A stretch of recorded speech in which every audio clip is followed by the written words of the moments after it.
Hello everyone, welcome to the Average Angler Shed. Today we're going to be doing a little fix, trying to fix a piece of fishing tackle that's broken. Today we're going to look at the Preston clicker. So Preston make a clicker that goes on your box. This one doesn't belong to me, it belongs to an angling friend of mine. He broke it, he's bought himself another one. Now these things are like £18 a chuck, so if it's going to break on you, you've got to keep buying another one. That's quite a lot of money, and obviously the reason that you pay a lot of money is there's a big old chunk of plastic there, and that's quite hefty. Comes with that, so you're paying for all of this. So if it breaks and we can fix it, we might be saving ourselves 18 quid. So let's dive in. I'll rearrange the camera. Let's dive in a bit closer so you can see exactly what's going on. Right guys, we've got our clicker, but what's not happening is nothing's working. We can spin this and it works, resets it, but it doesn't click the numbers. Okay, so we need to take it apart and see what's going on inside. So if you flip it upside down, there's 4 screw holes. There, and there. And I've got the 4 screws out already to save you watching me take them out on camera, but you just need a little positron with a nice, and it just needs to be small enough to go into the hole like that. Not difficult to take out, so you should be able to do that. Take those out, put them to one side, and then the assembly comes apart like that. Okay, you basically got a lid, you've got a base, you've got the push button, and you've got the mechanism which is inside that clicks, that operates the clicking. Now you can already see from where you are, and a bit of rust, and when you flip it over you've got more rust. And what's failed here is, you might be able to see it when I flick this button here. Let me show you. When I flick this button here, so get it to really focus there, the spring here, it's where the point of the, just at the back there, he's broken. So we need to replace that spring or alter that spring so that it works. I think there's a little leg on the spring that should be catching on here. In fact, if you do that, look, what's happened is the spring, I don't know if you can see that on the camera, but the spring's in half, so the spring's totally wrecked. So you need a new spring. It's going to be quite difficult, A, to get that spring, because it'll be a specific type of spring because it's got a long leg on either end. And B, it'd be difficult to fit it because you've got to pull this all apart. They do pull apart. We'll have a little play with one in a minute, but that is what you're faced with. So the reason that we've got this issue is water gets in there, and the reason water gets in there is because the top of that is open. So when that sits underneath there like that, the water just gets in. The rain just goes on there. When you're fishing, it runs down the back. I think the idea is it runs and it runs out, and it runs back out those holes at the bottom, so it's not going to fill up with water. But obviously water on bare cheap springs is going to rot them, and if they rot then it stops working. So how can we fix this quickly and easily? The quickest and easiest way to fix it is to buy yourself another cheap clicker. Now those that watch my channel regularly will know I'm sticking the screws out in this clicker. There's 4 screws that I've been selling my own clickers, and I use this particular type of clicker, and then I'll make a bracket so that it fits nicely onto my side tray. So I've got a few of these lying around because I've been making them for people. But what I found is if you open it up, inside it is identical to the Preston one. It is the same interior. This one's got a 3 on it, this one's got an 8 on it. That's probably just the moulding. The moulds, because there's probably more than one mould making them. Okay, so I can literally biff that one off, put this brand new one in. You can get these on, you can pick these up for 2 or 3 quid. So and now you've repaired your Preston clicker. Let's just show you that it does all fit back together. All you have to do is put the button in. You have to put the button in first, and put the clicking device into its location, and just flip it over and on, or even easier, sort of like that. I've done it wrong, sorry. You've got to put it on that way around, and the way you know is because there's like a little cut out here for the dial, and I think you can probably just put that on there if you want, and just fiddle it on. No, that hasn't worked either. there something different about this one? Oh no, oh the thing is it can go in lots of different ways. What's the best way to do it? Yep. This is the third best way for those that have been counting.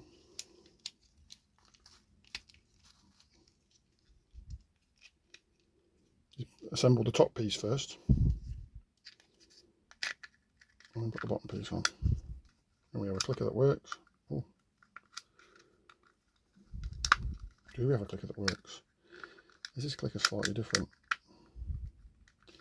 It's catching somewhere. So we are now a new problem. It's catching somewhere. I wonder if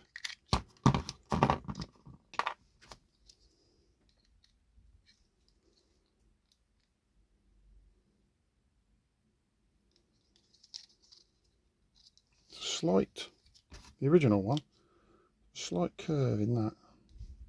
The new one, on the spare one, it's very straight. I wonder if those two things are linked.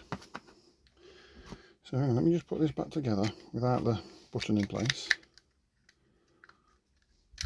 So that, without the button in place,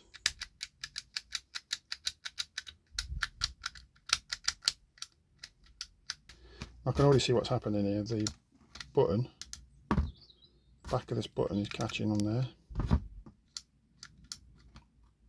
It's catching on that edge, so I just need to bend this in a little bit.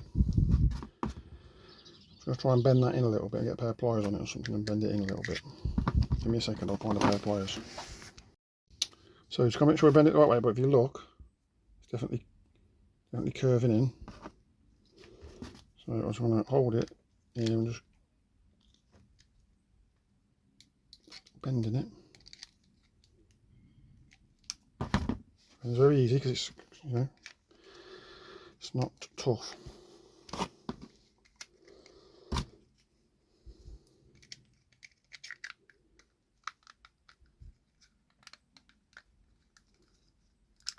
Now we're totally in the clear.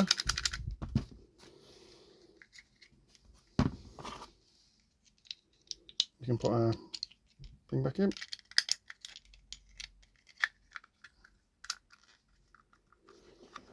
Still not catching. I think I might have done too much now.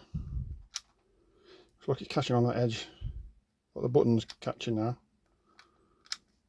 Maybe I've got to bend it back a little bit more the other way.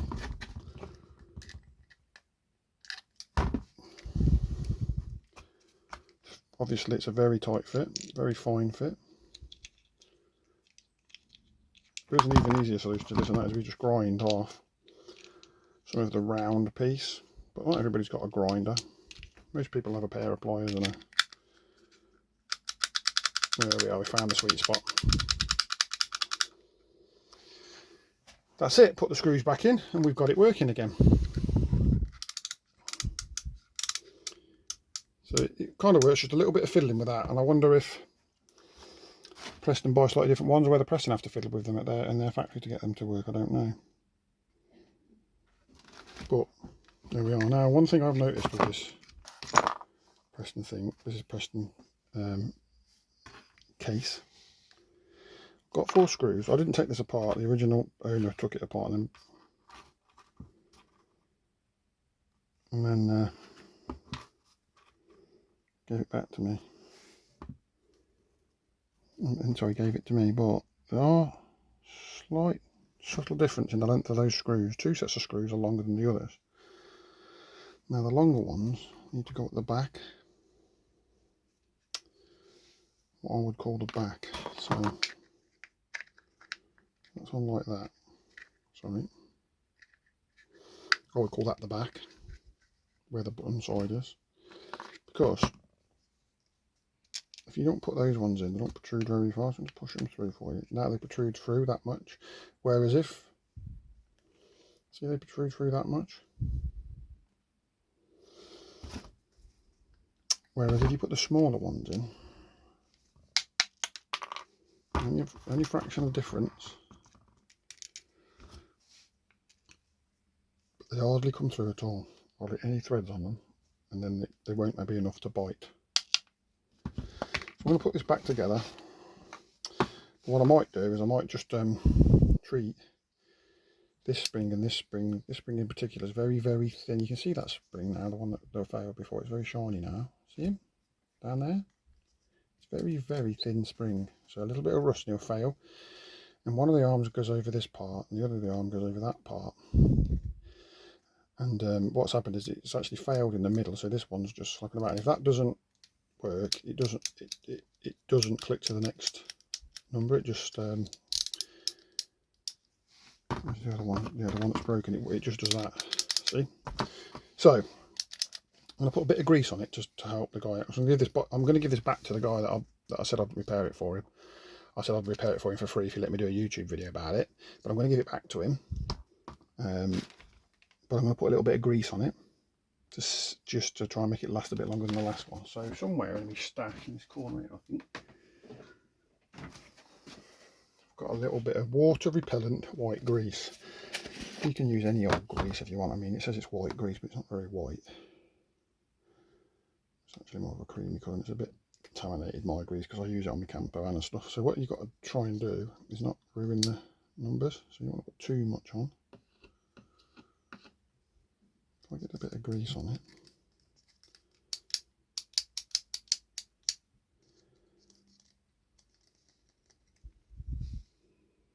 I've just got some grease in there. I'm just going to bang it around so nothing comes up with that grease. And I'll put a little bit on this one as well, because he was getting a bit. So obviously the water's still going to get in and it's still going to run over it, but if it's just dripping through and whatever, the grease will repel it a little bit. You could put some wax on it if you wanted. In an ideal world, I'll just fill it up with grease, but then it will just start coming through on the numbers and it'll ruin it. You won't be able to see it, the numbers properly. So hopefully, a bit of grease in there will make that just last that little bit longer. It's not going to last indefinitely, like everything in the world. But if it fails again, simple. Just buy yourself another one. I'll put a link in the description to the ones that I'll buy if they're still available. Making sure I get the longer ones. There's such subtle difference that you actually have to put them next to each other to notice it. I'll get some of the grease off my screwdriver. I won't be surprised if one of these screws is stripped, because I did find a little bit of plastic in the bag.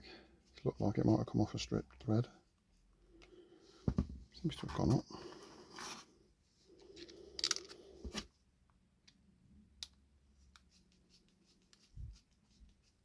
That seems to have gone up as well. This screw's a little bit bent, but it'll still go up. These front ones go in a long, long way. And you know, it's not going to come apart with these front ones anyway, so you ain't got to stress.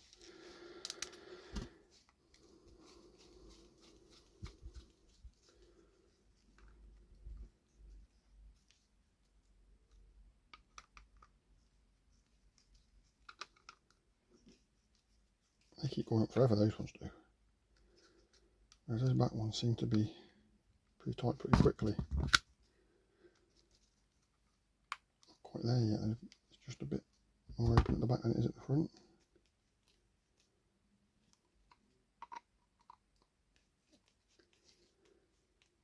Just watching this, where the join is, making sure it closes up.